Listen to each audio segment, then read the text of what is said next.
Muy bien. Grabación en marcha. Vamos a retomar desde este punto, que es un punto conocido, como siempre retomamos desde algo que conozcamos y vamos a empezar a repasar esta idea que es la combustión. El proceso de la combustión, espero que ya lo hayan entendido, si no cualquier cosa después, al finalizar, me preguntan y resolvemos algunas cuestiones relacionadas al proceso de la combustión. Así que vamos a empezar y retomamos con esta idea de qué es la combustión. La combustión, dijimos, es un proceso químico de óxido-reducción. ¿Mm? Es una reacción química de óxido-reducción que tiene algunas características particulares que la hacen distinta al resto de las reacciones de óxido-reducción que la química nos puede explicar. Las principales características que definen a la combustión como una reacción química de óxido-reducción son que se produce a altas temperaturas, que es exotérmica, significa que libera calor, y esto lo conocemos porque cuando nos acercamos a un fuego, a un incendio, el calor nos pega, nos golpea y nos tira para atrás. Se produce a alta velocidad de oxidación, es autoalimentada de calor, y esto ya lo explicamos cuando expliqué el proceso de la combustión. Emite luz, no siempre, pero emite luz, emite llama, no siempre, pero emite llama, y emite gases producto de la combustión, que ya vamos a ir analizando cuáles son estos tipos de gases. Esto es una combustión, es una reacción química de óxido-reducción que tiene características que acabamos de ver. Por lo tanto, ¿dónde se da la combustión? Se da en la zona de la mezcla. ¿Mm? Aunque vulgarmente denominemos combustión y mezclemos combustión con llama, en realidad cuando hablamos de la combustión, que es una reacción química, estamos hablando que esto sucede en la zona de la mezcla, donde el combustible con el comburente reaccionan y así se produce la combustión.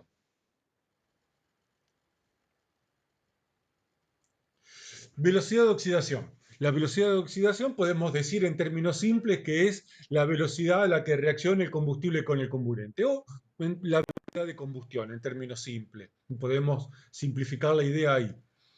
Hay distintas velocidades de oxidación. Si tenemos un eje con velocidad de oxidación de cero hacia la velocidad del sonido, podemos encontrar dos tipos de oxidaciones que no representan combustión. La primera de ellas es la oxidación extremadamente lenta y la oxidación lenta. Una se da en el papel, por ejemplo, que se pone amarillo con el tiempo, se envejece con el tiempo, como le decimos, y el otro es el hierro, que también en contacto con el oxígeno del aire se va oxidando. ¿Por qué? Son reacciones de óxido-reducción, pero no constituyen combustiones. ¿Por qué? Porque no se dan a alta temperatura, no se producen a alta velocidad de oxidación, aunque podemos decir que son exotérmicas porque emiten pequeñas o despreciables cantidades de calor, pero que calor emiten, eso es seguro. A partir de ahí, entramos en las que son los tres tipos de velocidad de oxidación que constituyen combustión. La oxidación rápida, la oxidación muy rápida y la oxidación rapidísima. La rápida es una velocidad de oxidación que tiene una velocidad inferior a 1 metro por segundo, o sobre segundo, como es correcto decir, que se da, por ejemplo, en los combustibles tipo A, madera, papel, algodón, algunos plásticos, etc. Son combustiones que son, si la comparamos con la nafta, son combustiones lentas. Podemos agarrar un papel, prenderlo fuego y nos vamos a dar cuenta que la velocidad de combustión es una combustión, aunque le decimos rápida, es lenta. Después vienen de estas dos particulares que las diferencia la velocidad del sonido. La velocidad del sonido separa aquellas combustiones que son deflagraciones de aquellas que son detonaciones. Las deflagraciones se dan en los inflamables, por lo general, inflamables o la pólvora, que también es un deflagrante, que tienen velocidades de oxidación que son superior al metro por segundo, pero inferior a la velocidad del sonido. A partir de la velocidad del sonido empezamos a tener todas aquellas oxidaciones que denominamos detonaciones y constituyen el grupo de los materiales que denominamos materiales explosivos. que ya en su momento vamos a volver a este tema de las explosiones que están en parte relacionado con esto. ¿Esta parte se entendió?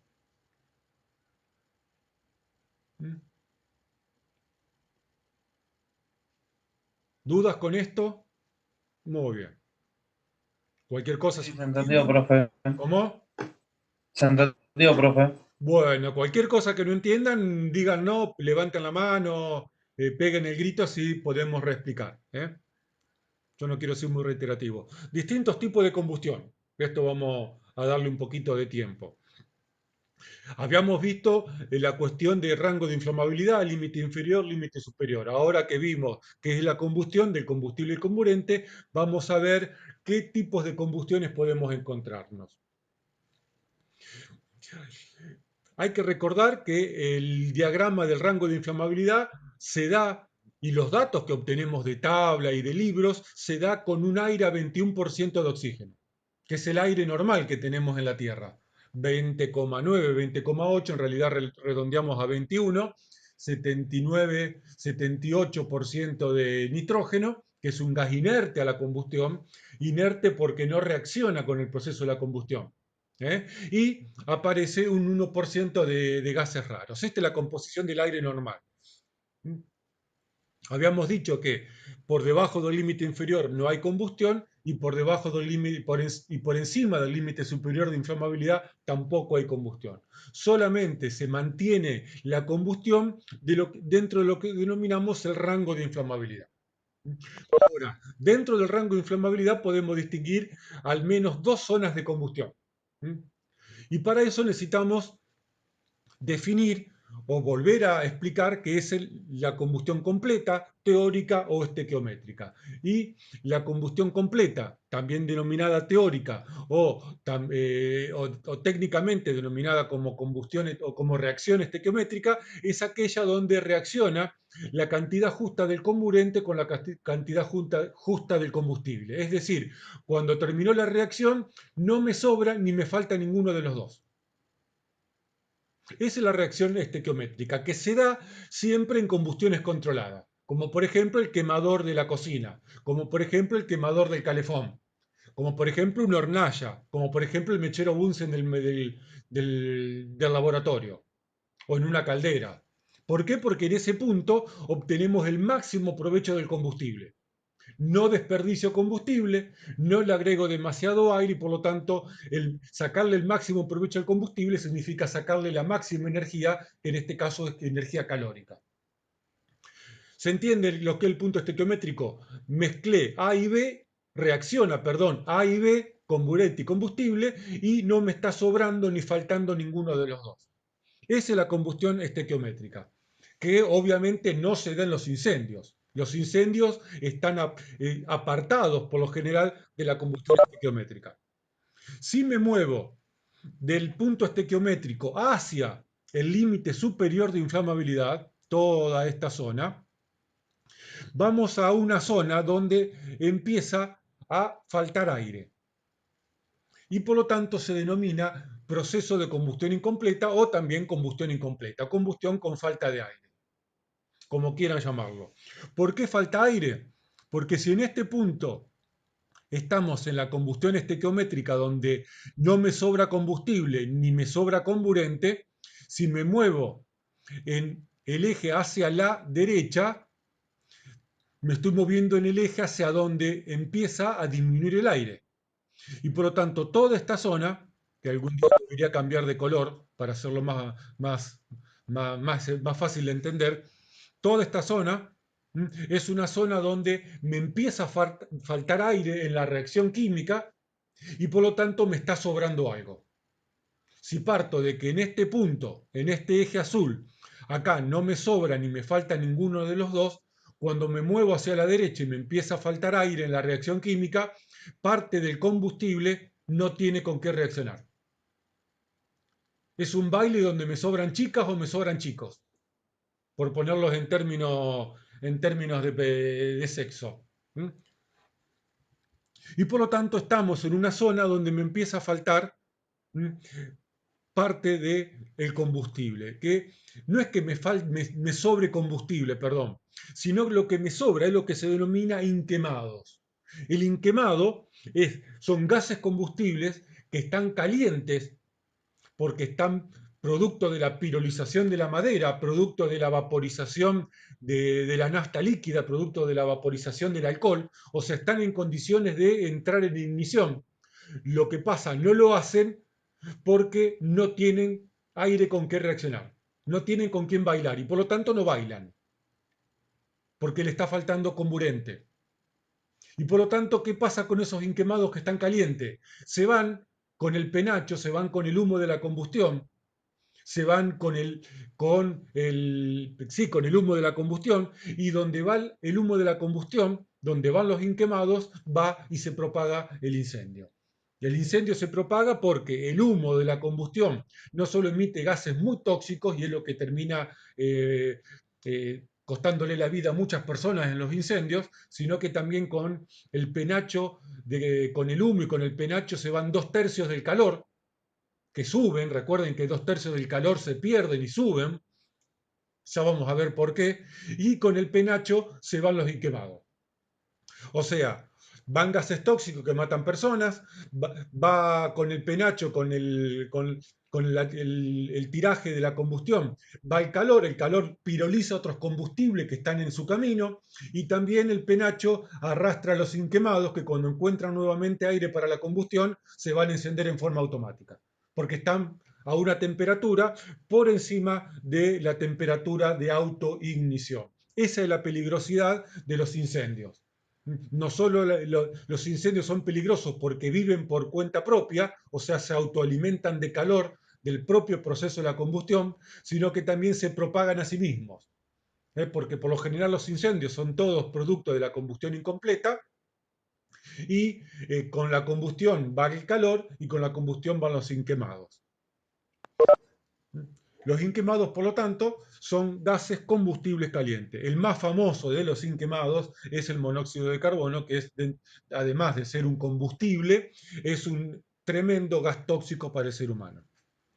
Es monóxido porque no tuvo suficiente cantidad de oxígeno para transformarse en dióxido de carbono. El dióxido de carbono va a aparecer producto de la combustión completa. ¿Comprendido esta parte? Y esta zona es peligrosa. Lo que pasa, los incendios se dan en esta zona. Esto para entender también la peligrosidad de un incendio. ¿Se entiende esto? Si me muevo del punto estequiométrico hacia la izquierda, hacia el límite inferior de inflamabilidad, lo que empieza a faltarme es combustible, gases combustibles, lo que me empieza a sobrar es aire. En esta zona de combustión que se denomina con exceso de aire, desde el punto de vista de los incendios no representa grandes problemas. Sí representa un problema si yo tengo una combustión de la cocina con exceso de aire, porque no solo voy a tener un problemita que la llama se va a empezar a volar, sino además la llama va a ser más fría. ¿Eh? Pero bueno, desde el punto de vista de los incendios no representa ningún problema serio esto de que tengo un exceso de aire, cosa que es bastante rara dentro de los incendios. Por lo general los incendios, que son combustiones incontroladas, se dan dentro de la zona de combustión incompleta. ¿Comprendido esto? Estas dos zonas de combustión, o estas tres zonas.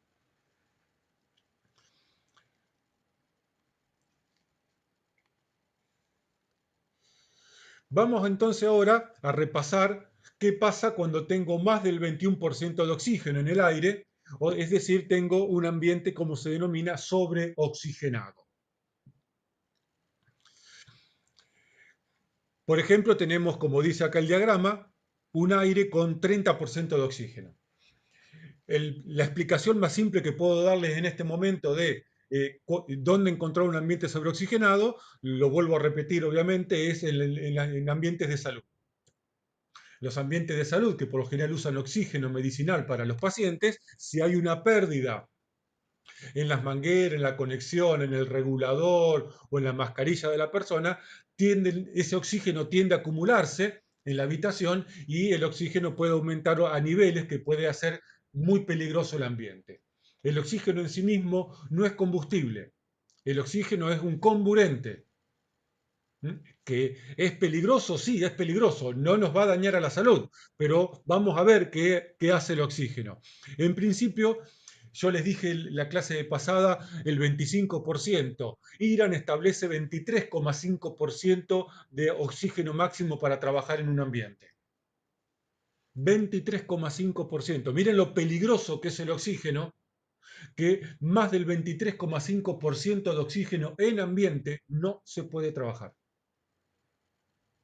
Y el nivel mínimo que para la combustión no representa ningún problema es el 19%, así para las personas. Con menos del 19% de oxígeno ya no está permitido trabajar. Ese es el rango de trabajo de una persona. 19% de oxígeno mínimo, 23,5% de oxígeno máximo. Por lo tanto, ¿qué pasa si tenemos un ambiente sobreoxigenado? Bien, algunos no les puedo verles la cara, pero posiblemente aquellos que tengan más experiencia en talleres mecánicos, vengan de escuela industrial, de escuela técnica, como se denomina ahora, conocerán la idea de que un trapo embebido en aceite, si le proyecta oxígeno, se prende fuego solo. Si alguno tiene un taller cerca, o el padre, o el tío, un hermano, trabaja en un taller mecánico donde dispongan trapo, grasa y oxígeno, de un tubo de oxígeno, pueden hacer la siguiente prueba.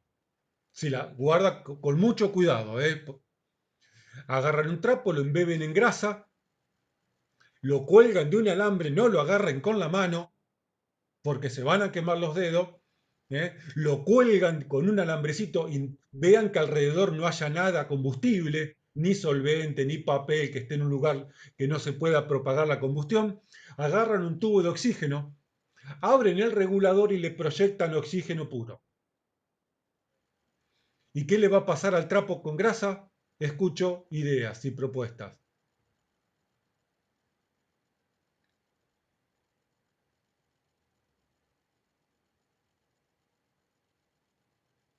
El trapo se autocombustiona solo. Se prende fuego automáticamente, sin que se le acerque ninguna fuente de ignición.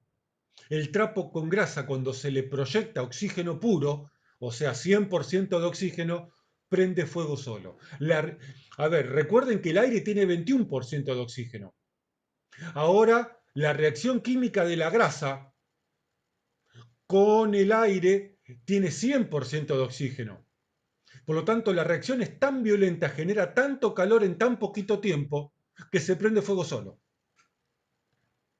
Eso nos permite como base explicar por qué la ropa del mecánico tiene que estar limpia. Por eso es una práctica que en las empresas a los mecánicos se le cambie la ropa más seguido. ¿Por qué? Porque obviamente como se engrasan y se ensucian más rápido, la idea es que puedan cambiar la ropa. Una persona que tiene la ropa engrasada y de repente, porque un tubo de oxígeno perdió, hizo una mala maniobra con el tubo de oxígeno, se proyecta oxígeno sobre la ropa, va a ser una antorcha corriendo por la fábrica. Así que mucho cuidado, es más, los tubos de oxígeno no se usan ni aceite ni grasa para enroscar nada, porque se va a prender fuego solo. No el oxígeno, la grasa. ¿eh? Ese es el efecto del oxígeno puro sobre determinados combustibles como la grasa, que es el más común de todo. Pero bueno, saliendo de este ejemplo, eh, vamos a ver qué pasa con un aire al 30% o 35% de oxígeno. En principio, recuerden que el dato del límite inferior de inflamabilidad, por ejemplo, del queroseno, que era 0,7% de límite inferior de inflamabilidad, está dado para un oxígeno de 21%, de un aire con oxígeno a 21%. El límite inferior de inflamabilidad de la nafta, de 1,4, creo si mal no recuerdo, está dado ese dato y calculado para un aire con 21% de oxígeno, además de presión atmosférica. Ahora, ¿qué pasa si el queroseno, la nafta, la grasa se encuentran con un aire que tiene más oxígeno? rango de inflamabilidad se ensancha. Y por lo tanto, el límite inferior de inflamabilidad disminuye, que es el que me interesa en realidad. Lo más importante de entender es que el límite inferior de inflamabilidad disminuye. Si el querosén tenía un límite inferior de inflamabilidad de 0,7%, cuando empieza a aumentar el nivel de oxígeno en el aire, el querosén va a encender con 0,6%, con 0,4%, con 0,3%. A más nivel de oxígeno, menor es el límite inferior de inflamabilidad que necesita ese combustible para encender. ¿Se entendió esto? ¿Por qué no importa el límite superior? Porque en los ambientes de trabajo el único lugar seguro para trabajar es el límite inferior.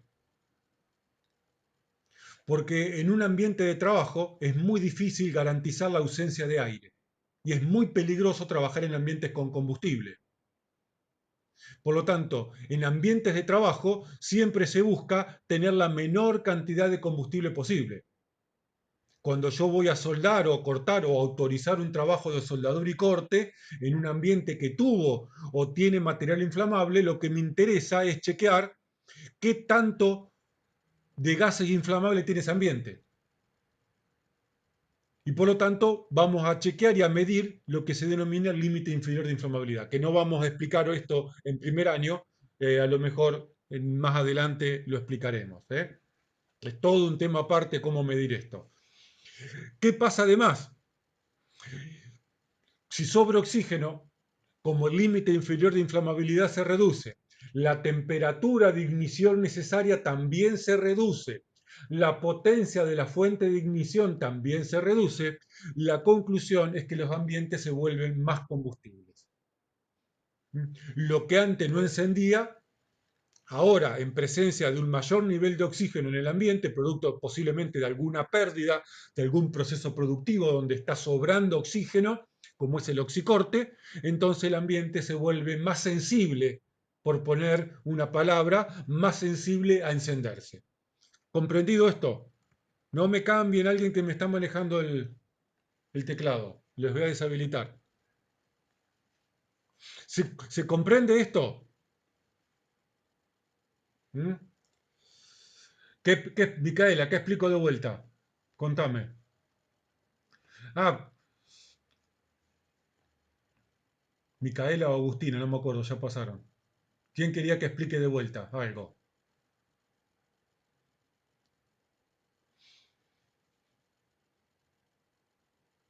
Pueden hablar, pueden deshabilitar el micrófono y hablar, no tengan miedo. Después van a tener que hablar en el final. Lo del límite inferior de inflamabilidad con el oxígeno. Muy bien.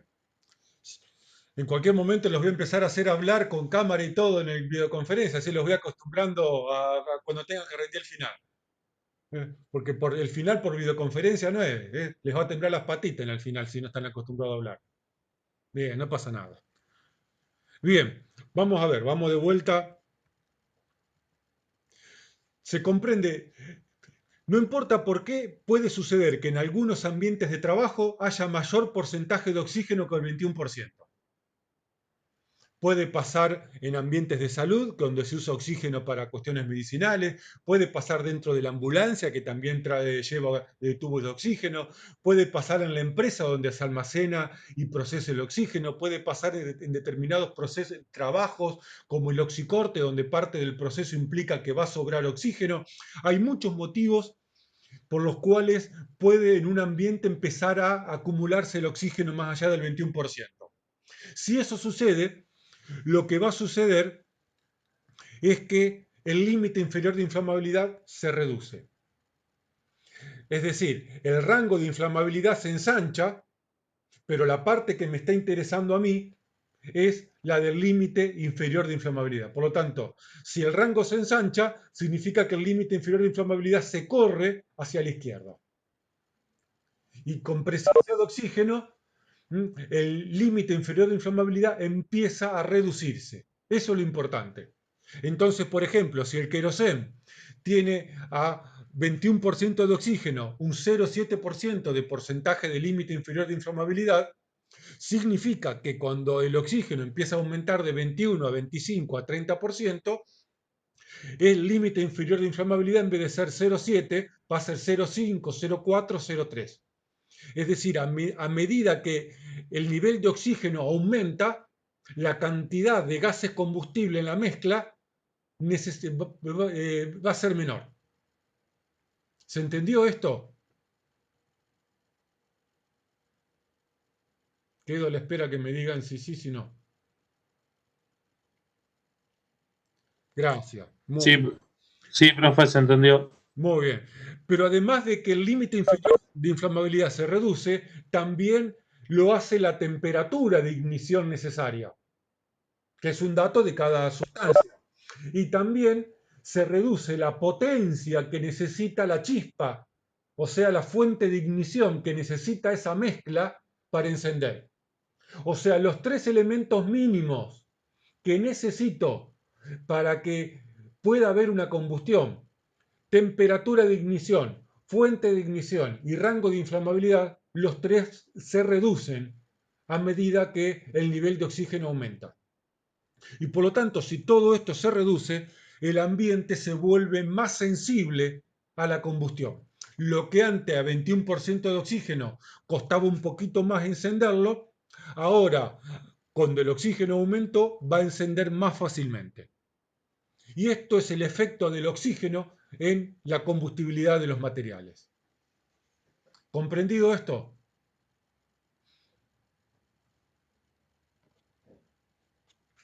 Esto tiene que ver también con la relatividad del peligro oxígeno. El oxígeno nos da vida, pero si el oxígeno se sobrepasa del 21%, vamos a vivir en ambientes que van a estar permanentemente prendido fuego. Fíjense qué tan sensibles somos que menos del 19% no podemos trabajar. No es que vamos a estar en peligro de vida, pero es el límite mínimo es el 19% y el máximo 23,5%. En ese pequeño rango es donde está permitido en la Argentina y en gran parte del mundo a trabajar o a desarrollar trabajo una persona. Sí, hay una fórmula por la cual se usa para calcularlo. Hoy no lo estamos viendo cómo se calcula este límite inferior, porque está fuera todavía del temario de la materia. Pero hay fórmula y hay maneras de poder calcular en función del oxígeno y la temperatura, cómo se calcula el límite inferior de inflamabilidad, cómo se modifica. Pero no lo vamos a ver. Lo importante acá es el concepto de que a medida que aumenta el oxígeno, todos los tres parámetros necesarios para la combustión se reducen. Por lo tanto, con un ambiente sobreoxigenado, el rango de inflamabilidad se ensancha y por lo tanto el límite inferior de inflamabilidad se reduce, la temperatura de ignición baja, la potencia de la fuente de ignición se reduce o baja y por lo tanto, cuando sumamos estas tres cosas, que son las mínimas necesarias para que se pueda iniciar la combustión, esto hace que aumente la combustibilidad. ¿Comprendido esto?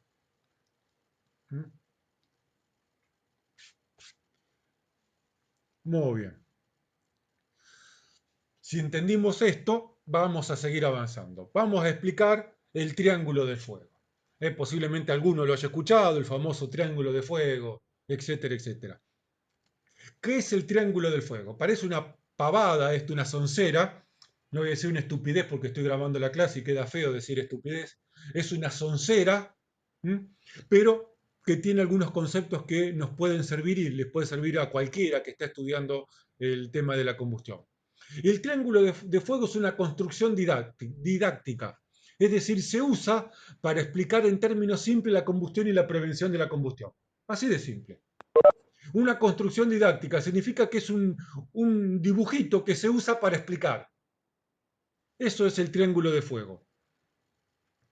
Las cosas no se queman como un triángulo, así que si me van a explicar el triángulo del fuego en el final, me van a explicar la combustión como el triángulo de fuego, les va a ir bastante mal, salvo que lo expliquen bien. ¿Qué dice el triángulo de fuego? Obviamente es un triángulo, bonito como este.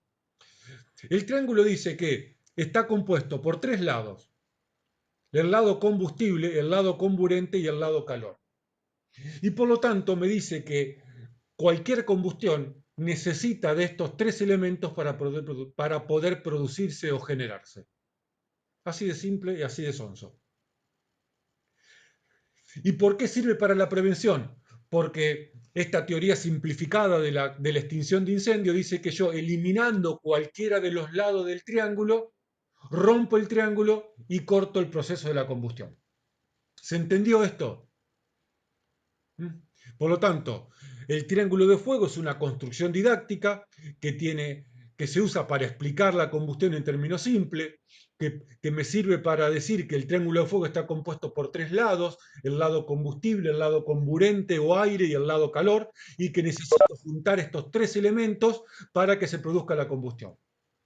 Para quienes estamos estudiando el proceso de la combustión, esta explicación es muy simple. Ahora, si tenemos que explicarle a un trabajador cómo hacer prevención de incendios, no nos podemos pasar una semana explicando teoría de la combustión, reacción química y todo esto, porque el trabajador nos va a pegar un martillazo en la cabeza, se va a levantar y se va a ir. Tenemos que explicar las cosas simples. Y el triángulo de fuego permite esta explicación simple. Primero, suponga que ustedes son trabajadores. Les voy a explicar la teoría de la combustión a ustedes. Les digo, miren muchachos, en este salón hay aire y por lo tanto estamos respirando porque hay 21% de oxígeno. En el trabajo, en la oficina, en la obra, en el taller, también hay 21% de oxígeno. Y por lo tanto del oxígeno no se preocupen. Así que del lado oxígeno, olvídense. Combustible. Combustible es el escritorio, combustible son los papeles, combustible es el combustible que uso para trabajar, combustible la nafta, combustible es la semilla, combustible es el papel que uso en la imprenta, combustible la grasa, combustible el aceite de la cocina. Sin combustible no tendríamos trabajo. El combustible en los ambientes de trabajo nos sobra. O sea, no podríamos pensar un ambiente de trabajo sin combustibles, porque no podríamos trabajar, porque el combustible o es materia prima o es una materia auxiliar. O sea que ya hay dos cosas de las cuales no me tengo que preocupar: el aire y el combustible.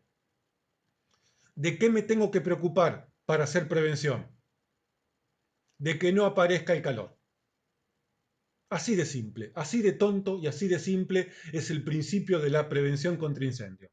Si logramos controlar y evitar que se junte el calor con el combustible, algo tan tonto como eso, tan simple y tan difícil a veces de lograr, si logro evitar que el calor se junte con el combustible porque el aire me sobra porque estamos respirando, entonces nada se va a prender fuego en esta fábrica.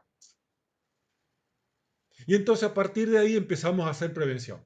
Empezamos a sacar el perchero del lado de la estufa que está ahí colgada, sacamos la estufa esa de cuarzo de abajo del escritorio de madera, y vamos, y no sueldo, ni corto, ni uso amoladora donde hay mugre combustible como papeles.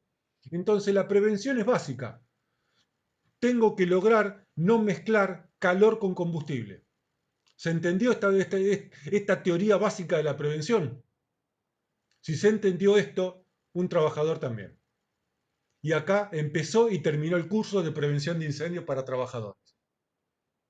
Después de esto, lo llevas a recorrer la fábrica y le enseñás: mira, ves acá, tenés un combustible y muy cerquita hay una fuente de calor. Mira, acá, si vas a soldar, a cortar o a molar, que va a generar chispa, va a generar calor, vas a tener que limpiar y retirar toda esta pila de acerrín que está tirada en el piso. Y así haces un curso de prevención y control de incendio que te puede llevar, con una vueltita por el taller, 1 hora con café incluido. Y te olvidaste de explicarle teorías complicadas de la combustión a un trabajador. No es que no la merezca, ¿no? Pero también hay que aprender a explicar las cosas en términos simples. ¿Se entendió más o menos? Así que dimos nuestra primera lección de prevención de incendio. Fíjense qué fácil que es y qué tan difícil es la prevención de incendio, que tan fácil como evitar que el calor y el combustible se mezclen. Y aún así, con esta simpleza que implica, es muy difícil hacerlo en la práctica cotidiana, porque obviamente el calor y el combustible muchas veces conviven, ¿eh? Son como esas parejas tóxicas que no se pueden separar, ¿viste? Bueno, el calor y el combustible es más o menos lo mismo, es una pareja tóxica. Cuando pasó de la toxicidad, a la miércoles todo, y empiezan los problemas. Bien, y pensar que esto queda grabado. Buah, a veces no me doy cuenta. Bien, fuente de calor y fuente de ignición. Vamos a despejar las dudas que qué es una fuente de calor y qué es una fuente de ignición. ¿Mm? Ambos son energías. Ambas son exactamente lo mismo. Cuando yo digo fuente de ignición y digo fuente de calor, estamos hablando de lo mismo. A ver, hagamos el siguiente ejemplo. Imaginariamente agarren un papel y agarren un fósforo o un encendedor. Acérquenlo al papel. ¿Qué le va a pasar al papel? Se prende fuego. Muy bien. ¿Cuál fue la fuente de calor? La externa. ¿El fósforo o el encendedor? ¿Cuál fue la fuente de ignición? ¿El fósforo o el encendedor? Esto significa que la fuente de ignición y la fuente de calor pueden ser exactamente la misma. Lo que pasa, aparecen en distintos momentos del proceso de la combustión y cumplen funciones distintas. La fuente de calor cumple la función de pirolizar o vaporizar un combustible. Y la fuente de ignición es esa energía adicional que necesita la mezcla para poder encender. ¿Se entiende la diferencia? Ahora estamos hablando de lo mismo, ¿eh? No estamos hablando de dos cosas que son distintas. En la nafta pueden ser distintos, porque la nafta, la fuente de calor externa es el ambiente, es el sol que está calentando el ambiente. Y la fuente de ignición es un fósforo, una chispa. Pero en el caso del papel que les hice prender recién es exactamente lo mismo. ¿Se entendió esto?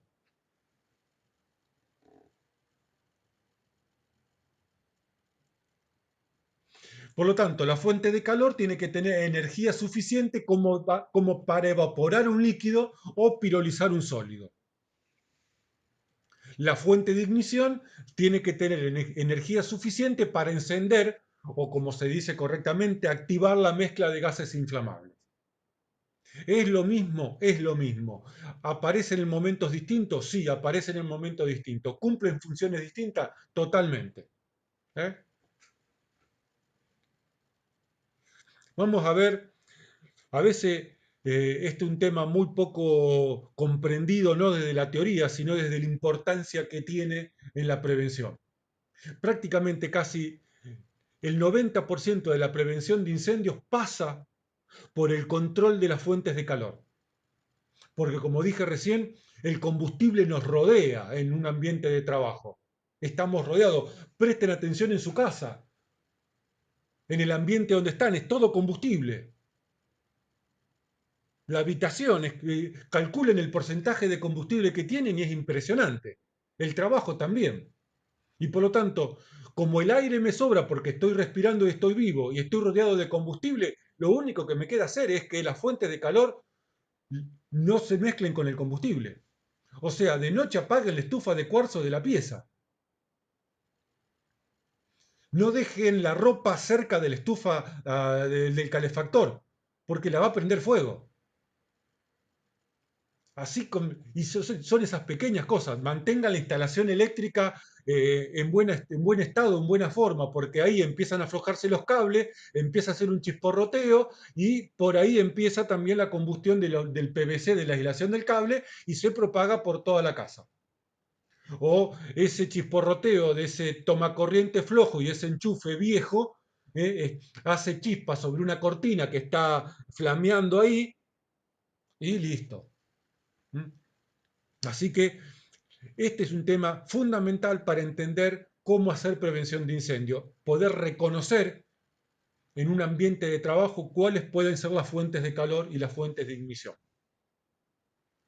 Tenemos fuentes del tipo mecánicas, tenemos fuentes de energía solar, tenemos fuentes químicas, tenemos lo que denominamos combustión espontánea, que ya vamos a explicar este proceso más o menos complicado, tenemos fuentes eléctricas, tenemos contactos con gases calientes de forma directa, como por ejemplo los inquemados o los gases calientes de la combustión. Tenemos contacto con superficies incandescentes, las brasas. Si un papel cae sobre una brasa, el papel se va a prender fuego. ¿Mm? Tenemos causas naturales como una descarga atmosférica. ¿Mm? Así que hay un montón de fuentes que no vamos a entrar en detalle, que después cuando estemos en clase es mucho más fácil explicar esto en el salón y en el pizarrón que andar explicándolo por videoconferencia. Además lo pueden leer, es un tema medianamente sencillo y simple. ¿Eh? Esto lo vamos a pasar. ¿Se entendió más o menos el tema? Ya después cuando estemos en el salón y nos veamos, vamos a trabajar un poquito mejor sobre fuentes de ignición y fuentes de calor. Comburente o agente oxidante. Nosotros conocemos, fíjense que estamos empezando a hablar de cada uno de los elementos que componen el proceso de la combustión, este dibujito.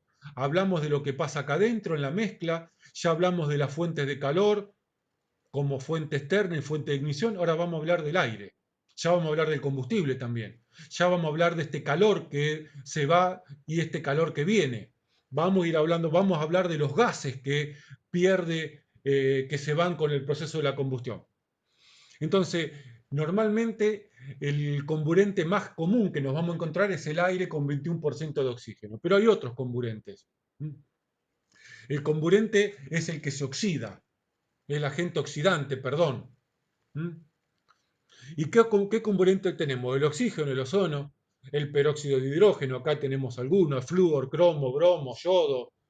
Algunos son desconocidos para los que no conocen química, pero esta lista no es para saberla, esta lista es para que ustedes puedan, así de un pantallazo, ver qué otros productos pueden ser comburentes.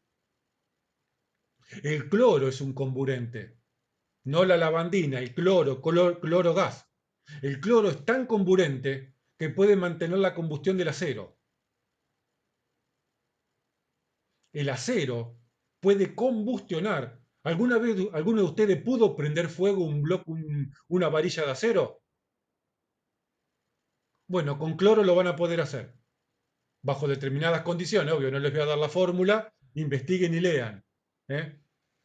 Eso me acuerdo, tuve que estudiarlo y aprenderlo porque me tocó trabajar un tiempito en una papelera, en la época que se manejaba cloro, así que había que trabajar con tanques que habían tenido cloro, así que bueno, tuve que aprender un poquito de cloro. El trabajo es así, ¿eh? Uno no aprende todos los combustibles ni todos los comburentes, uno va aprendiendo en la medida que va trabajando, va investigando y te toca aprender del cloro, te toca aprender de los halógenos y te vas aprendiendo conforme vas investigando en función de qué trabajo estás haciendo en el momento.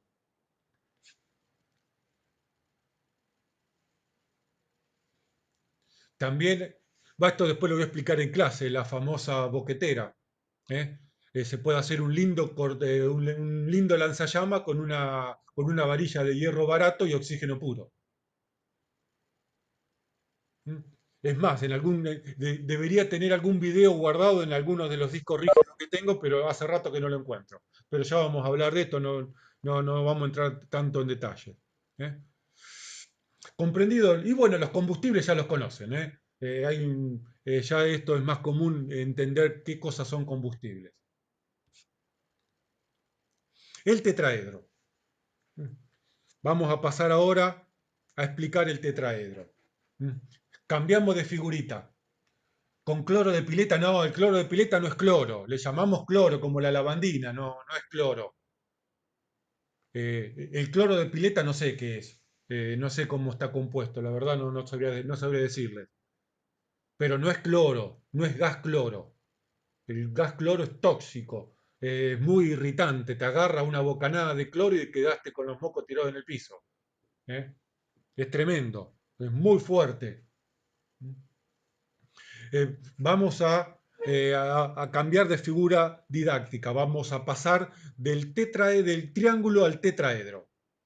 Eh, Hay que entender también que todo el proceso de la combustión, aunque la combustión existe y se la conoce de hace muchísimo tiempo, entender el proceso de la combustión no fue hace muchos años.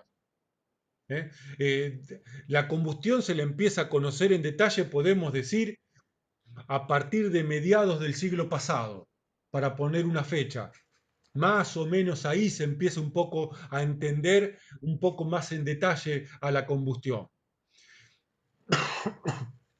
Obviamente existieron siempre agentes extintores, existieron incendios, pero a veces no se los conocía muy a fondo de por qué determinados agentes extintores apagaban.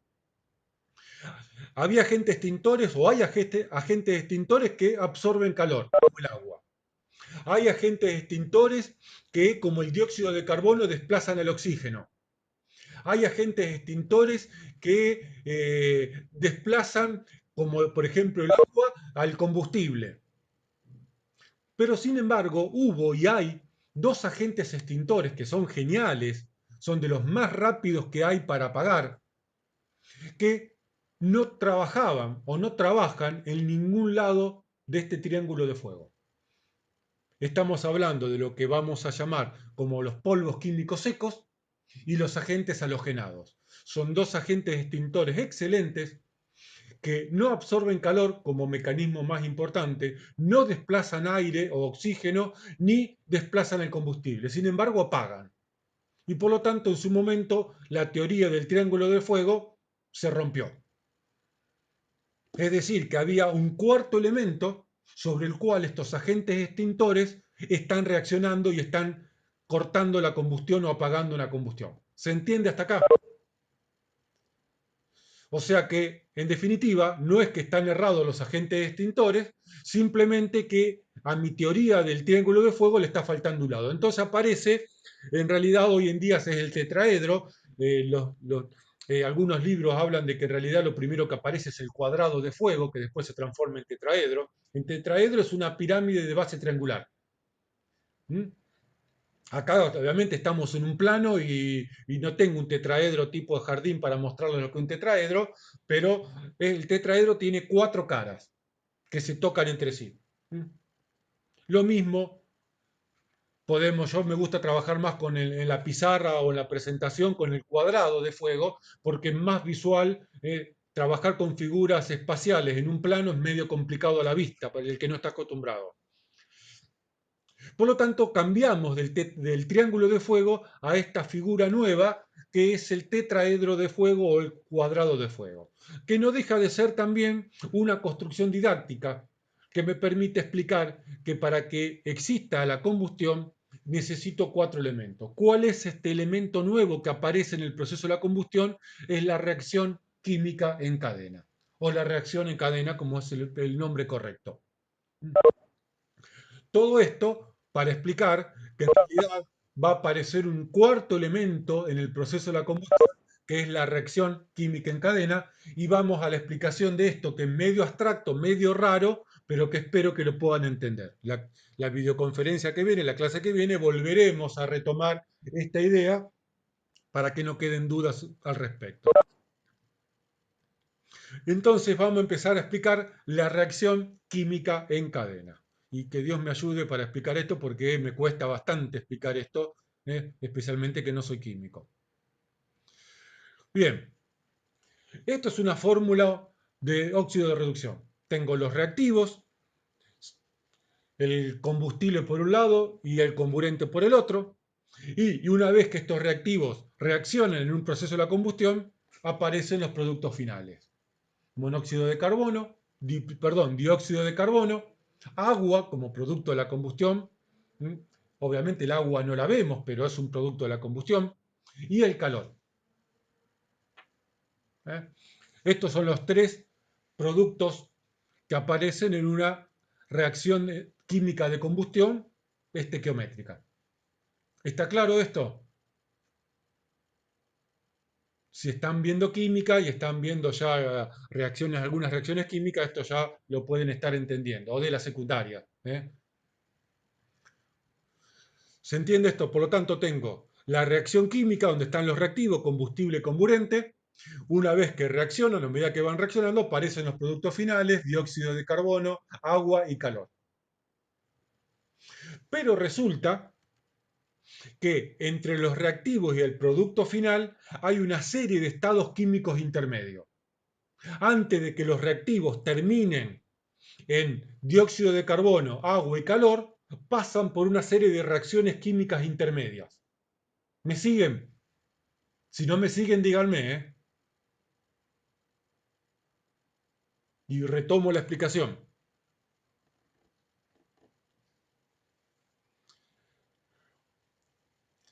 Entonces, vamos de nuevo, si yo puedo enganchar la explicación. Tengo los reactivos. En la medida que estos reactivos reaccionan en un proceso químico de oxidorreducción de combustión, empiezan a aparecer los productos. Pero en el camino entre que los reactivos reaccionan y aparecen los productos, pasan por estados químicos intermedios. Uno de estos estados químicos intermedios, los investigadores, los especialistas en investigación de combustión, creen, porque todavía hasta donde leí y hasta donde estoy capacitado, no se ha logrado demostrar a fondo este tema, pero uno de los estados químicos intermedios es este proceso de reacción química en cadena. Es decir, que la reacción química en cadena es una reacción química intermedia del proceso de la combustión. No, puede ser, Diego, puede ser la conexión, ¿eh? Yo ayer estuve tomando final por videoconferencia y teníamos también problemas con algunos alumnos que se entrecorta. Pero eso puede ser problema de la conexión o problema de la computadora. A veces no soporta tantos datos y tanta imagen, etc. ¿Eh? Igualmente, como siempre digo, esto lo grabo y después lo subo a YouTube para que lo puedan leer, ver, escuchar y ver las veces que necesiten. Por lo menos yo no estoy teniendo problemas de comunicación en este momento. Entonces, quedó claro que es la reacción química de cadena. Es una reacción intermedia en la reacción de la combustión. Antes que los reactivos se transformen en productos finales, pasan por una serie de estados químicos intermedios, donde uno de estos estados químicos intermedios, de estas reacciones intermedias que se dan, es la reacción química en cadena. Y tiene una importancia fundamental porque vamos a ver que hay dos agentes extintores que lo que hacen es intervenir en esta reacción química intermedia. Por eso es importante entender, por lo menos en conceptos básicos, qué implica la reacción química en cadena. ¿Se entendió hasta acá?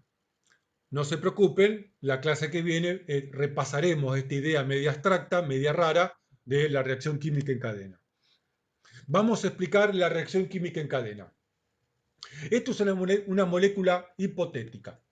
Esta molécula, que está conformada por el átomo A y el átomo B, están compartiendo uno de los electrones. ¿Me siguen hasta acá? Por ejemplo, la molécula del combustible. Esta molécula, por distintos motivos, en este caso el calor empieza a afectar a esta molécula y llega un momento que esta molécula se rompe en sus átomos, transformándose en lo que se denominan dos radicales libres.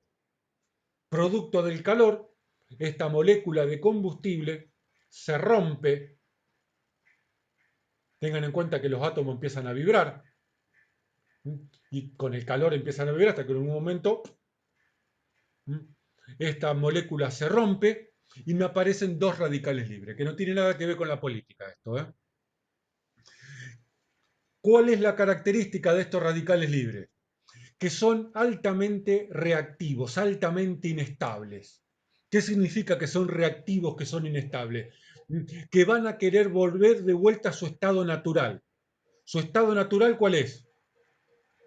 Equilibrarse y transformarse de vuelta en una molécula. Por explicarlo en términos simples. ¿Se entiende hasta acá? Por lo tanto, explico de vuelta. Tengo una molécula hipotética, que comparten electrones entre ambos átomos y producto del calor, esta molécula se rompe, generando dos radicales libres. Estos radicales libres tienen la característica de ser muy inestables, de ser reactivos, como se le dice. Y en la naturaleza, todo lo que está inestable, ¿qué necesita hacer? Estabilizarse. Hay un concepto básico: todo aquello que en la naturaleza está en forma inestable, en algún momento va a buscar la estabilidad. Y por lo tanto, este radical libre va a buscar ¿qué? Aparearse. Químicamente aparearse es buscar el par. Es lo mismo que entendemos de aparearse en la vida sexual, buscar el par. ¿Eh? Ahora, ¿cómo va a aparearse? Bien, ¿cómo se estabiliza? ¿Cómo se aparea estos radicales libres que son muy inestables, que son muy reactivos? De la siguiente manera: supongamos que un radical libre A encuentra otro radical libre A. Y por lo tanto, ¿qué hacen? Se aparean y genera de nuevo una molécula que va a ser estable. En este caso, esa parte no me interesa por ahora. Pero el radical libre B, que sigo con el A, pero da lo mismo, A, B, C, D, lo mismo, encuentra por ahí dando vuelta una molécula estable. Como el radical libre es muy inestable y se va a encontrar con una molécula que esté estable, ¿qué va a hacer esta otra que es inestable? Le va a robar un átomo a la molécula, se va a estabilizar y va a desestabilizar a la molécula. Y este es el proceso de reacción química en cadena, que es un proceso de multiplicación. Cuando le roba el radical libre, le roba a la molécula un átomo, se transforma en un ion estable y la molécula se transforma en un ion inestable, o radical libre inestable. A ver, esto es en realidad una reacción química en cadena que no es uno a uno, sino que cuando este radical libre desestabiliza una molécula, genera varios radicales libres que a su vez van a desestabilizar varias moléculas y se va a formar una cadena, una reacción en cadena que se va multiplicando entre sí, como aparece acá en la figura. Miren cómo se va multiplicando. Se generaron 3 radicales libres. Y la teoría presupone que son estos radicales libres, este apareamiento de los radicales libres, o esta estabilidad de los radicales libres, es lo que está detrás del frente de llama. Le atribuyen a esta reacción química en cadena, a estos radicales libres, la reacción más importante en el proceso de la combustión.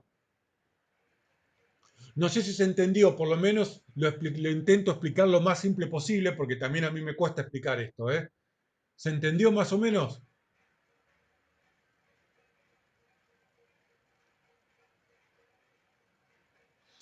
Entonces, va a haber agentes extintores. ¿Qué serían los radicales libres? Bueno, los radicales libres es esta molécula que se rompió producto del calor. Cuando esta molécula compuesta por el átomo A y el átomo B se rompe producto del calor, se separan en dos radicales libres, que tienen la característica de ser inestables. Ahora, como son inestables, es como un soltero. Yo siempre pongo estos ejemplos que son fáciles. Es como un soltero. ¿El soltero qué busca? O la soltera, perdón, no hagamos distinción de sexo en esta época.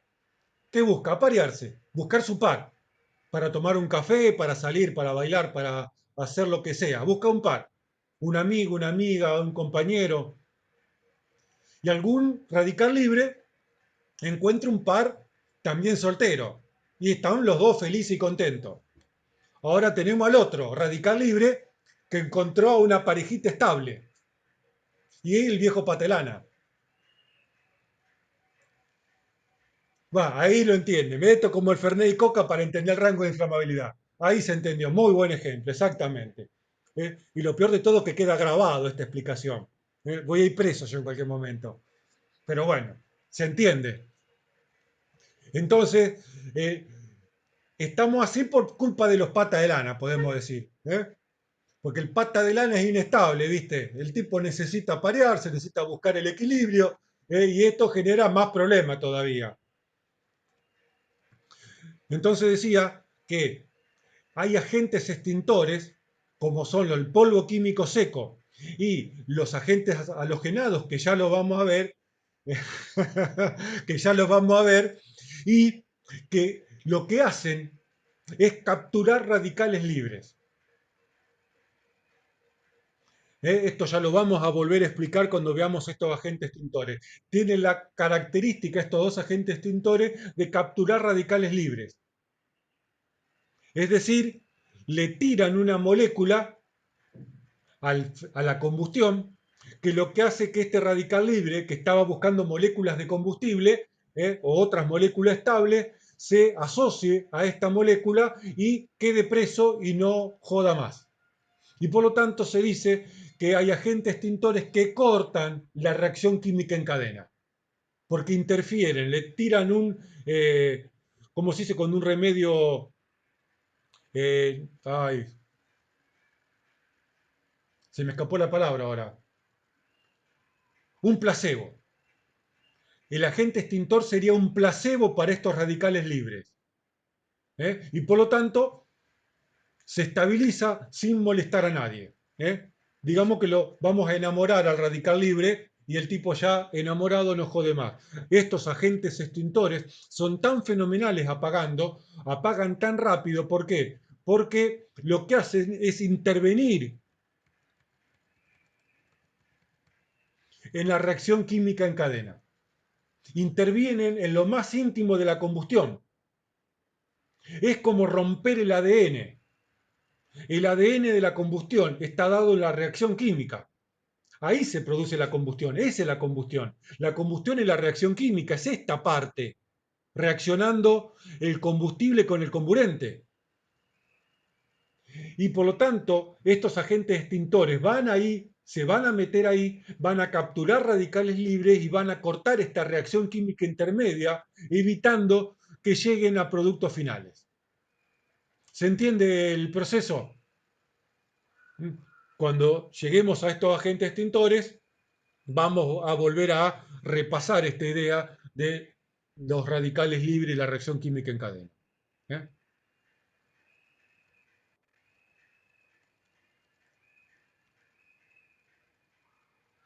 Bien, vamos a avanzar, ya los temas que vienen son más facilongos de entender. Tipos de fuego. Esto ya lo vimos al principio, vimos dos tipos de fuegos. ¿Mm? Qué lindo esta bracita por un costillar, ¿eh? Vimos dos tipos de fuegos, el espacial o de llama, y vimos el de superficie sin llama. ¿Eh? Entonces, el espacial o de llama es el que se da con la presencia de gases inflamables, producto de la pirolización, producto de la vaporización del líquido o producto de un gas que ya es gas en estado ambiente. El de superficie sin llama se da en las brasas o en el rescoldo. De superficie porque se quema la superficie, sin llama porque no hay llamas, ¿eh? o, o de brasa o de masa. Hasta acá esto lo habíamos visto cuando expliqué el proceso de la combustión. De superficie sin llama, mucho más para explicar no hay. Vamos a explicar los tres tipos de llamas que hay o que se pueden encontrar en las combustiones, en los fuegos tipo espacial. La llama premezclada, la llama premezclada es la de la cocina, la del quemador de la cocina, que es exactamente lo mismo que el mechero Bunsen. Este es el mechero Bunsen del laboratorio de química. El que tuvo química o el que en algún momento ingresó al laboratorio de química, acá no tengo ningún, a ver si tengo algún quemador, no tengo ningún quemador. En la llama premezclada, el aire, por acá viene el combustible, por la manguerita roja viene el combustible. Hagan una cosa, están en casa, cuando terminemos la videoconferencia, desarmen la cocina, la parte superior, sin que mamá vea, sin que la esposa vea, porque los va a poner a limpiar. ¿eh? Levanten, saquen la tapa, saquen la rejilla, saquen el quemador y van a ver que abajo hay un, una especie de cañito con un agujerito y por ahí es por donde ingresa el aire. Por lo tanto, ingresa el combustible por la manguera, el aire ingresa y se mezcla en esta conducción donde todavía no hay combustión. Es decir, que desde esta zona, que no la tengo marcada, donde tengo acá el puntero del ratón, hacia arriba, el gas combustible está mezclado con el aire. Por el mismo caño está circulando el combustible y el aire. ¿Me están siguiendo? Por lo tanto, la llama premezclada es una llama que se abastece de aire, no del aire que lo rodea a la llama, sino se abastece de aire desde otro lado. Las llamas premezcladas son de alta eficiencia, porque el aire tiene tiempo de mezclarse con el combustible en esta zona. Cuando hablamos de combustión al principio, yo les dije, una garrafa no se combustiona adentro, porque adentro de la garrafa no hay aire. Y para que haya combustión necesito dos elementos, hay combustible y comburente. El tanque de nafta tampoco se va a encender adentro, porque adentro del tanque de nafta está la nafta líquida y la parte superior hay vapores de nafta. No hay aire porque el aire no va a ingresar al tanque de combustible. Ahora, resulta que sí, el aire ingresa solo por un fenómeno que se denomina de Venturi, pero que no lo vamos a explicar para no complicar la explicación en forma innecesaria. Por una pequeña diferencia de presión que se genera. Sí, el aire ingresa solo. ¿eh? Por lo tanto, la llama premezclada puede mantener combustión en ambientes cerrados, como este cañito. ¿Por qué? Porque acá adentro hay aire y hay gases combustibles. Si en la garrafa hubiera aire adentro en cantidad suficiente, adentro de la garrafa podría haber combustión. Pero por suerte no hay y no se comercializa así el gas de garrafa. Porque si no se volvería muy peligroso. ¿eh? Las llamas premezcladas se dan en procesos donde quiero obtenerle el máximo provecho al combustible. Es el trabajo que hace el carburador del auto, mezclar el combustible con el aire. ¿Se entiende lo que es una llama premezclada? Y jueguen un poquito con el quemador de la cocina, muévanlo un poco y van a ver que la combustión se mete hacia adentro. Y te da un terror, un cagazo bárbaro. ¿eh? Sol dice que sí, pero no va a pasar más que acá. La combustión va a llegar ahí, acá, porque a partir de acá no hay aire y por lo tanto la combustión no se va a introducir por la manguera. ¿eh? Pueden hacer la prueba con mucho cuidado, no tengan la hornalla prendida a todo vapor y van a ver que mueven un poquito el quemador y la llama se va a meter para adentro. Sáquenle la rejillita, el quemador, la tapita superior, donde apoyamos la olla y eso, y van a ver que la llama sale de ahí y se mete hacia adentro. ¿Se entendió la combustión premezclada?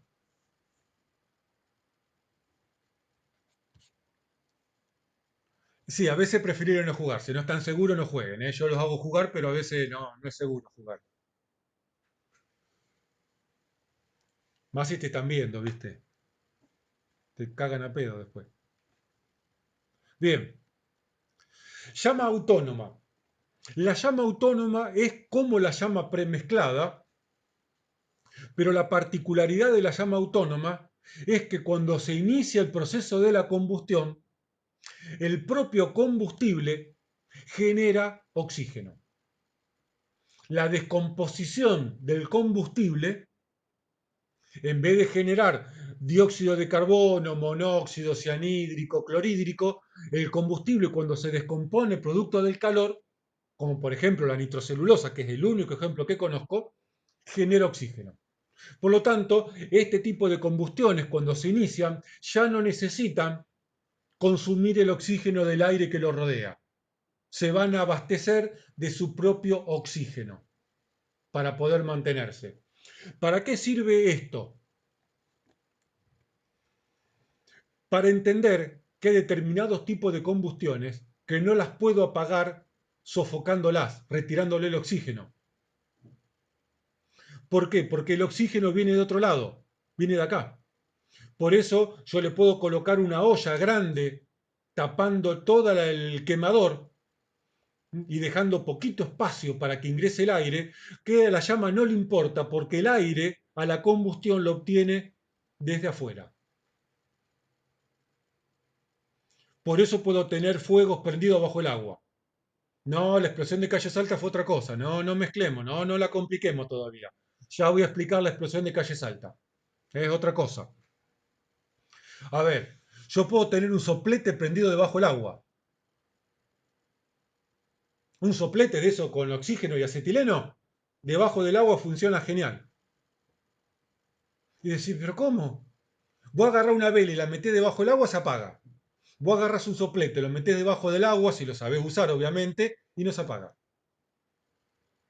¿Por qué no se apaga? ¿De dónde saca el oxígeno el combustible para funcionar? Desde afuera, desde el tubo de oxígeno que está en el carrito que viene desde afuera.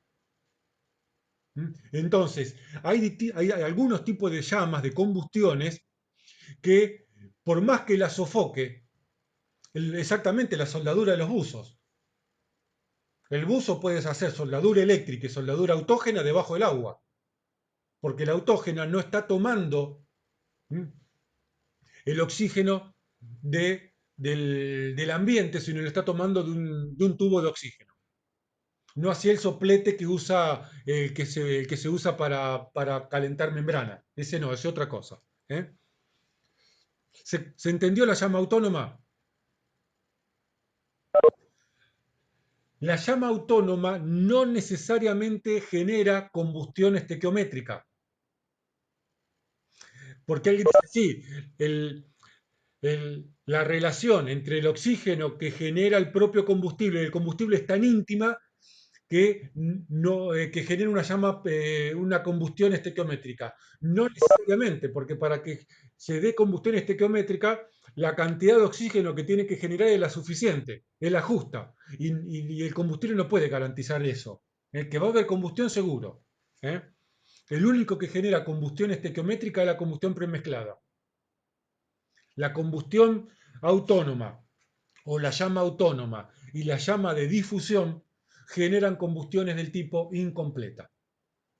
La única combustión completa, teórica o estequiométrica la generan las combustiones premezcladas, que son las que se usan a nivel industrial. La caldera, el quemador de la cocina, el quemador del calefón, el soplete de oxiacetilénico, el oxicorte y todo tipo de procesos donde yo necesito optimizar el combustible para obtener la mayor cantidad de calor posible.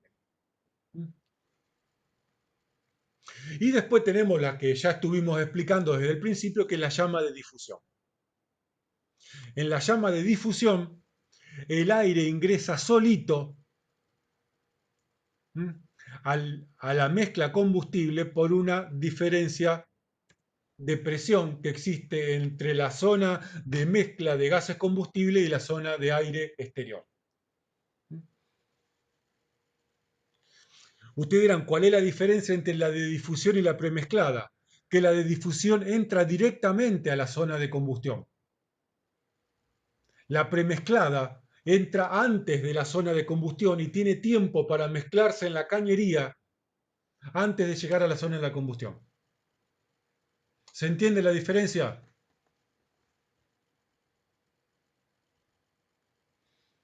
A una llama de difusión yo la puedo sofocar. A una llama premezclada no la puedo sofocar, porque el oxígeno viene con el propio combustible. No te entiendo, Agustina.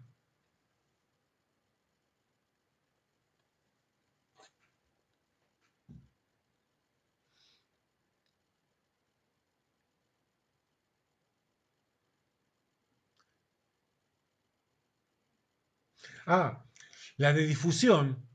Recordá vos que la mezcla de gases combustible está caliente. Mínimo sale a 300, 400 grados centígrados. Por lo tanto, los gases combustibles están calientes y la presión adentro de la zona de gases combustibles es menor. ¿Menor que qué?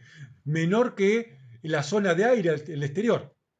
Por lo tanto, como la presión en el aire es mayor que la presión dentro de la zona de mezcla combustible, el aire ingresa solito.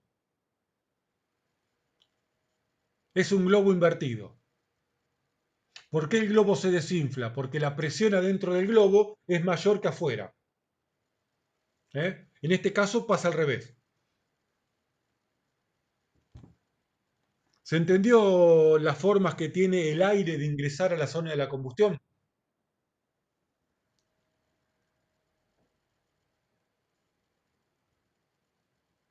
Producto de la combustión.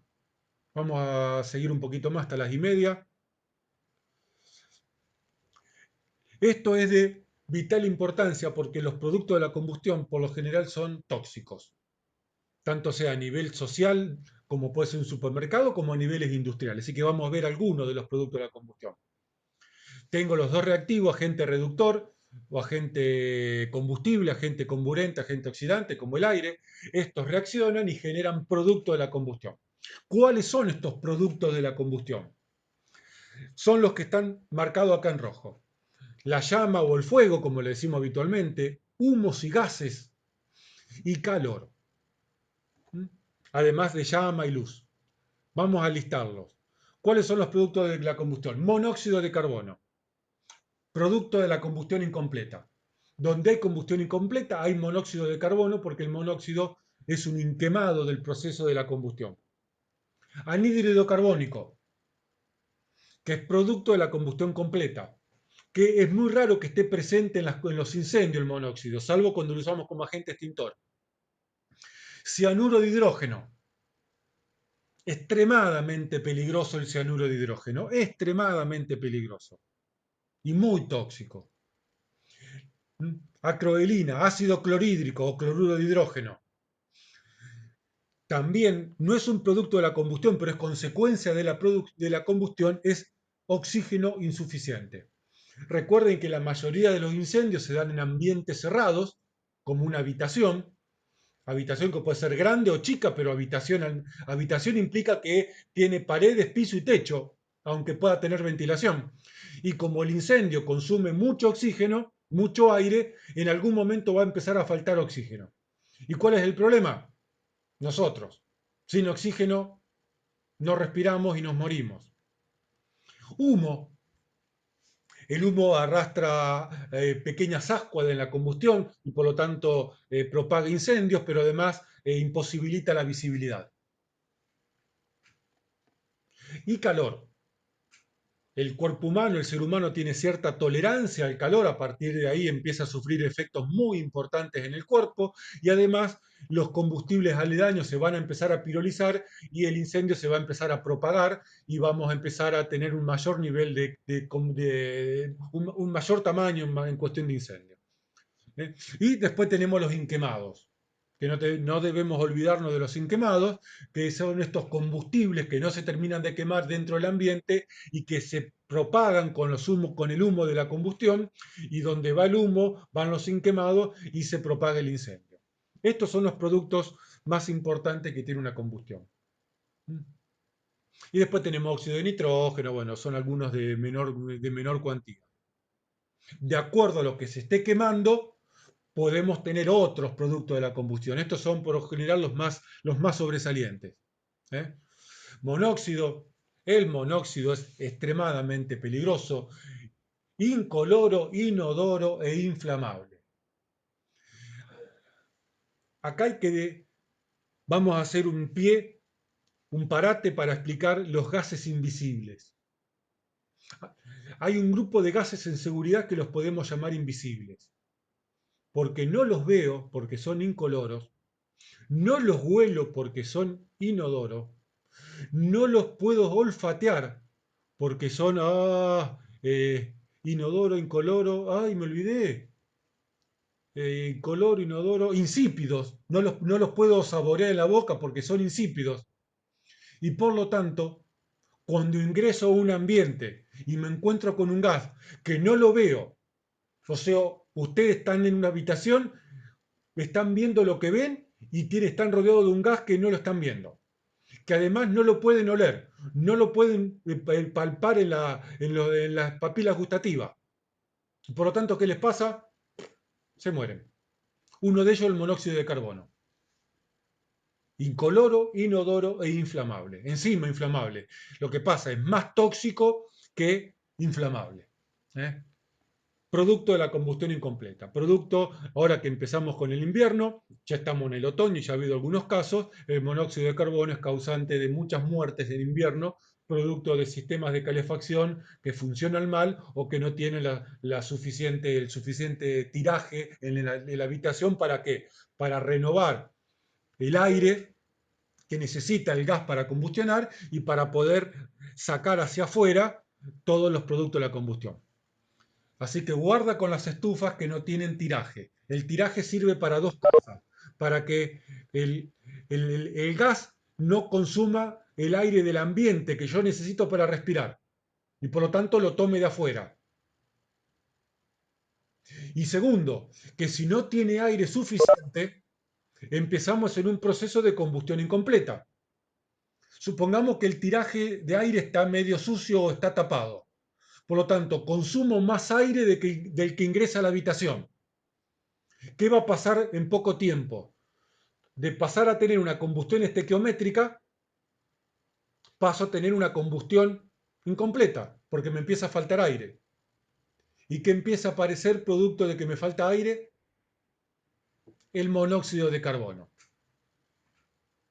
Y por lo tanto, en poquito tiempo, como aparecen en las películas cuando están con el vehículo encerrado en el garage calentando motores, que también es otro momento extremadamente peligroso, se terminan muriendo o falleciendo.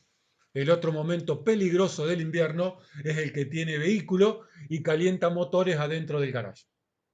Después te empieza a dar sueñito, cuando te diste cuenta, en poquitos minutos, ya está. ¿eh? El monóxido de carbono, la hemoglobina de la... A ver, si el cuerpo humano tiene que elegir entre qué respira, monóxido u oxígeno, va a elegir el monóxido. Porque la sangre es mucho más afín al monóxido que al oxígeno. Y en presencia de monóxido, la sangre elige al monóxido. Y por lo tanto, nos morimos intoxicados. Bueno, esto lo van a leer solos, no tiene problema. Anhídrido carbónico. Otro de los gases más peligrosos que el monóxido, el anhídrido, el dióxido de carbono, porque es incoloro, inoloro, no es inflamable, pero es más pesado que el aire. Y por lo tanto, a ser más pesado que el aire, se va abajo, se va al subsuelo, se va al sótano, se va a la rejilla, y por lo tanto de ahí no sale. Y por lo tanto, cuando bajé al sótano, porque la garrafa de dióxido de carbono que uso para presurizar el garrafón de cerveza de la cervecería, estaba perdiendo dióxido de carbono, yo bajo a cambiar la garrafa de cerveza al sótano, al subsuelo o a la habitación. Entro a una habitación donde no veo el gas, no lo huelo, no lo siento en las papilas gustativas, es más pesado que el aire, por lo tanto no ventila naturalmente. Dos bocanadas y hacé de cuenta que estás respirando la nada misma. Yo he hablado con trabajadores que por distintos accidentes han estado en ambientes con dióxido de carbono y dicen que es así, haces así y es como querer respirar debajo del agua. Es asfixia simple. Morís porque no estás respirando aire. Distinta que es con el dióxido de carbono. Es extremadamente peligroso el dióxido de carbono. Jamás jueguen con dióxido de carbono. No, el dióxido aparece por combustión completa, en la combustión. El monóxido aparece por combustión incompleta. Lo que pasa en un incendio, el dióxido de carbono es raro que aparezca. El dióxido de carbono vamos a ver que es un agente extintor. Ya lo vamos a estudiar más en detalle. ¿Qué elemento se usa para no respirar el dióxido de carbono? Ninguno. No respirarlo directamente. No respirar dióxido de carbono. Porque no tenés nada que lo filtre. Porque desplaza el aire. No sé si me explico. Cualquier instalación que use dióxido de carbono, el ambiente donde está el dióxido de carbono es un ambiente peligroso. ¿La cervecería es peligrosa? Sí, si está borracho también es peligrosa. Lo que es peligrosa de la cervecería, no solamente la cantidad de cerveza fría y especial que tienen, sino la zona donde están los cilindros de dióxido de carbono. Eso es lo peligroso. Porque si estos cilindros están en un ambiente cerrado y tenés un escape de dióxido de carbono, el dióxido, por ser más pesado, se va abajo y no ventila. Queda en el piso, se llaman gases rastreros, porque se arrastran, van al piso, son más pesados que el aire y no ventilan. Ni hablar si estás en un sótano. Y por lo tanto, vos entras a ese ambiente que no hay aire directamente. No es que me ponga una máscara, un filtro para ingresar para no respirar partículas, como el coronavirus. No, acá no hay aire. Es como meter la cabeza debajo del agua. Así de simple, ¿eh? Ya vamos a hablar un poquito más en detalles del dióxido de carbono cuando lo veamos como agente extintor. Cianuro de hidrógeno. El cianuro de hidrógeno es un gas extremadamente peligroso en los incendios y es producto de la combustión de materiales que tienen nitrógeno en su composición, como por ejemplo una bolsita de nylon, como por ejemplo la media sombra. La media sombra es de nylon, esa cortina tejida de material sintético que se usa para dejar pasar el aire y no pase la luz de los rayos solares. O una bolsita. Eso genera cianhídrico o cianuro de hidrógeno. Una bocanada y no contás el cuento. Así de peligroso es el cianuro de hidrógeno. Así que a no jugar quemando bolsitas. A que no saben, ustedes posiblemente la mayoría no lo haya vivido, pero ¿dónde estuvo presente en el incendio, en el accidente más grande que tuvo la Argentina? ¿Dónde estuvo presente el cianuro de hidrógeno? Cromañón. ¿Qué había en Cromañón? Media sombra en el techo, entre algunos materiales. ¿Qué generó la combustión de la media sombra? Cianuro de hidrógeno. Bueno, bengala, media sombra y otros materiales más. Generó la combustión, generó humo, lo cual, humo negro, producto de la combustión incompleta, lo cual dificultó la visibilidad y por lo tanto la salida de las personas, además de puertas cerradas y otras cuestiones que había. Pero el cianuro de hidrógeno son una o dos bocanadas y ya está. No contás el cuento con cianuro de hidrógeno. Es muy peligroso. Dicen, la bibliografía dice que tiene un pequeño gustito a almendra tostada. ¿Eh? Así que cuidado con el cianuro de hidrógeno, porque materiales de que contienen nitrógeno en su composición está lleno. La casa nuestra, el supermercado, una tienda, un depósito, etc. Caucho, espuma de poliuretano, etc. Ahí tienen algunos de los materiales que seda, acrilonitrilo, resinas, algunos de los materiales que tienen nitrógeno. El otro peligroso, y ya nos vamos a terminar, es el cloruro de hidrógeno, el ácido clorhídrico. Es un irritante muy fuerte de las vías respiratorias y se produce en productos que tienen cloro en su composición, como por ejemplo el PVC. ¿Eh? No es tan peligroso como el cianhídrico, pero es un gran irritante de las vías respiratorias y de la vista también. Un olor muy fuerte, muy penetrante. Obviamente en Cromañón se sumó posiblemente ácido clorhídrico, seguramente había material de PVC, se generó cianhídrico y también una gran cantidad, muy importante cantidad de monóxido de carbono, producto de la combustión incompleta de estos materiales. ¿Eh?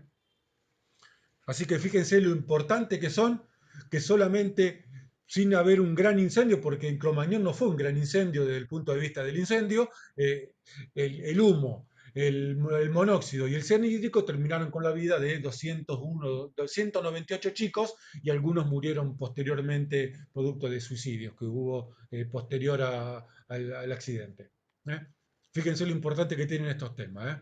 Óxido de nitrógeno, bueno, esto se los dejo para que lo lean. ¿Eh? Oxígeno, ya hablamos. Esto es lo que suele pasar en las habitaciones que tienen calefacción por combustión y que no tienen tiraje o ventilación suficiente. Y genera otros problemas en materia de incendio que no lo vamos a ver por el momento. El calor es otro producto de la combustión.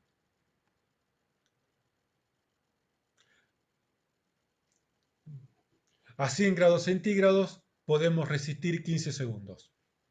A medida que aumenta la temperatura, la posibilidad de sobrevida que tenemos cada vez se disminuye mucho.